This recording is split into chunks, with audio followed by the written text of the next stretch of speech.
Welcome back, my dear members. In continuation with Sundara Kanda.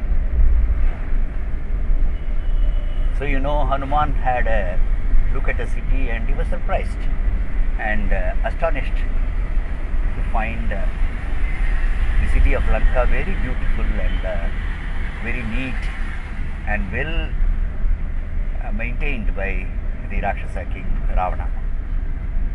Then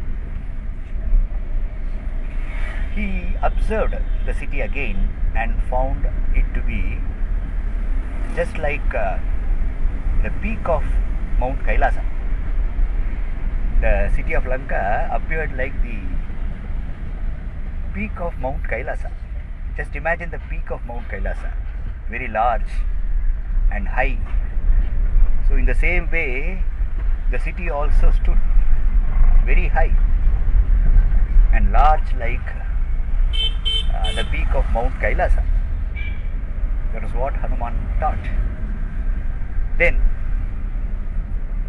there occurred a thought in Hanuman's mind, looking at the city being guarded day and night by the Rakshasas who were holding weapons in their hands, like the weapons like maces and spears, etc., and protecting the city day and night. Hanuman thought like this: oh, this Ravana cannot be easily vanquished, cannot be easily defeated, because he is protecting his kingdom so well. And even if the entire monkey army goes against him and fights against him, I doubt very much whether we can vanquish him or defeat him. Not only we, even for Rama it should be difficult. That's what I feel. See, that was what Hanuman thought, having looked at the prowess of Ravana and the luster of his kingdom. Then Hanuman thought further. These Rakshasas cannot be vanquished by words, mere words. They would not settle down and want to speak about war. So this shows that Hanuman guessed that war would be the final outcome. And he thought that among us means monkeys, among us, Angada, the son of Vali, Neela, then our king Sugriva and myself. Only these four are capable of crossing over the ocean and if at all wage a war against this mighty king, namely Ravana. So look at the humility of Hanuman, the humble nature of Hanuman. He places himself at the last. He says, Angada, the son of Vali, Neela, Sugriva, our king, and then finally myself. So you and I would have put ourselves in the beginning itself, first itself, saying that myself, etc. But look at the humble nature of Hanuman.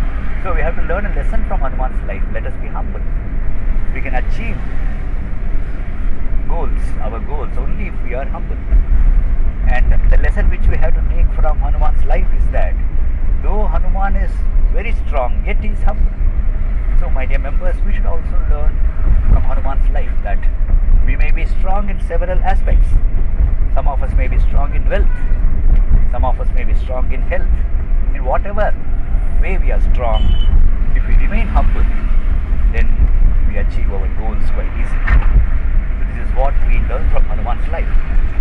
Then coming back to this second chapter, beginning of the second chapter, then Hanuman thought further that first of all, let me find out Sita Devi. I have to ascertain the whereabouts of Sita Devi. I should know whether she is alive or dead. See, look at how Hanuman thinks.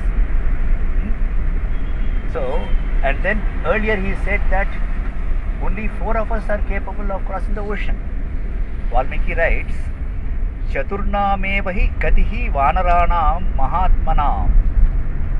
Chaturnameva, only the four of us, vanaranam, of the monkeys, are great enough to cross.